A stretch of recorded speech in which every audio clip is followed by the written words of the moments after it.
بسم اللہ الرحمن الرحیم۔ السلام علیکم ورحمۃ اللہ وبرکاتہ۔ آج ہم لوگ مد کے بارے میں معلومات حاصل کریں گے کہ مد کا اردو میں کیا استعمال ہے اور اس کی ڈیٹیل یعنی اس کی تفصیل بھی سمجھتے چلیں گے۔ تو آئیے، یہ مد ہے، مد کی یہ پہچان ہے۔ مد یہ سمجھ لیجئے کہ مد ہمیشہ الف کے اوپر ہی آتا ہے، اور مد جب آتا ہے تو آواز وہاں کھینچ کے نکالی جاتی ہے، جیسے الف مد زبر آ، ایسا آپ بولنا چاہیں بولیں، جو اردو سیکھنا چاہتے ہیں آپ بولیں الف مد زبر آ۔ یہاں ہم نے لکھا، یہ دیکھیے الف، یہ اس کے اوپر مد لگا دیا ہم نے۔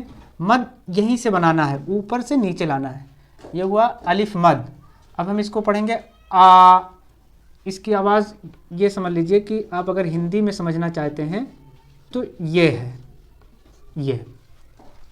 اب اس کے ساتھ ہم میم جوڑ دیتے ہیں، یہ ایسے میم بنانا ہے، تو یہ ہو گیا الف مد زبر آ میم عام، اور میم ساکن بھی کہہ سکتے ہیں۔ اور اس کے لیے اس پر یہ لگا دیتے ہیں۔ یہ یاد رہے کہ یہ جزم لگانا ضروری نہیں ہوتا ہے، مد ضروری ہے، اور یہ سیکھنے کے لیے ابھی لگا دیا جاتا ہے۔ الف مد زبر آ میم ساکن عام، اسی طرح الف مد زبر آ سین ساکن آس۔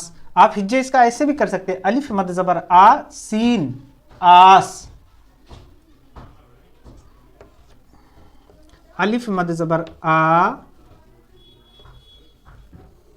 گاف ساکن، دیکھیں گاف ایسے بنانا ہے، پھر یہ اس کے اوپر دو ڈنڈے یعنی دو مرکز لگانا ہے، آگ۔ پھر ہے الف مد زبر آ، پڑھتے رہیے آپ لوگ، جو ہے ساتھ میں پڑھتے رہیں گے تو اچھا رہے گا۔ ہے ساکن آہ۔ اب یہ ہم نے اس پہ ساکن لگا دیا ہے، کچھ ہم ایسے بناتے ہیں، یہ ہو گیا۔ جیسے اب ہمیں لکھنا ہے الف مد زبر آ لام ساکن آل، الف مد زبر آ ڑے ساکن آڑ، الف مد زبر آ پے ساکن آپ، الف مد زبر آ بے ساکن آب، الف مد زبر آ نون ساکن۔ تو یہ مد سے الگ الگ الفاظ ہیں، اتنے آ رہے ہیں، اور بھی بہت سارے ہیں، آپ بھی سوچ سکتے ہیں، ہم بھی اور سوچ کے لکھتے ہیں۔ دیکھیے الف مد زبر آ رے، الف زبر را، یہ ہو گیا، ایسا مد بنائیں گے، یہ آ را۔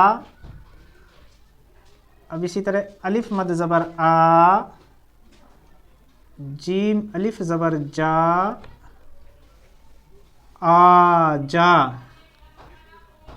الف مد زبر آ غین، الف زبر غا آ غا۔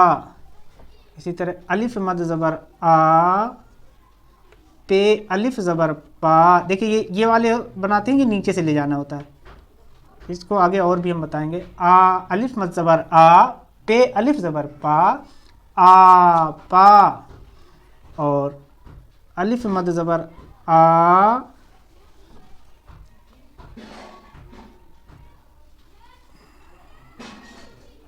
ایک اور اسی سے بناتے ہیں، ایک لفظ ہوتا ہے الف مد زبر آ اور ڑے واو پیش ڑو، آڑو ہو جائے گا۔ اس کے بعد جو ہے ایک اور لفظ آپ کو ہم لکھ کے دے دیتے ہیں، الف مد زبر آ واو الف زبر وا زے ساکن، یہ ہو گیا آواز۔ اور ایک اور ہے، الفاظ بہت سارے ہیں، آپ بھی سوچیں گے، آپ کے بھی ذہن میں آئیں گے۔ یہ ہمارے ذہن میں جو کچھ تھوڑے آئے وہ ہم نے یہاں پر لکھ دیا ہے۔ مطلب یہ ہے کہ یہ مد بنانا کس طریقے سے ہے اور اس کا استعمال کیا ہے، اس کی آواز کیا ہے، یہ ہے۔ یہ ہم نے جیسے آداب لکھ دیا ہے۔ تو اردو میں عموماً حرکات یعنی زبر زیر پیش یا یہ جزم، یہ ہر لفظ پر یا ہر حرف پر لگایا نہیں جاتا ہے، جہاں زیادہ ضرورت سمجھ میں آتی ہے وہاں پر لگا دیا جاتا ہے، ورنہ اس کو الفاظ کے اعتبار سے اس کی قرأت کی جاتی ہے۔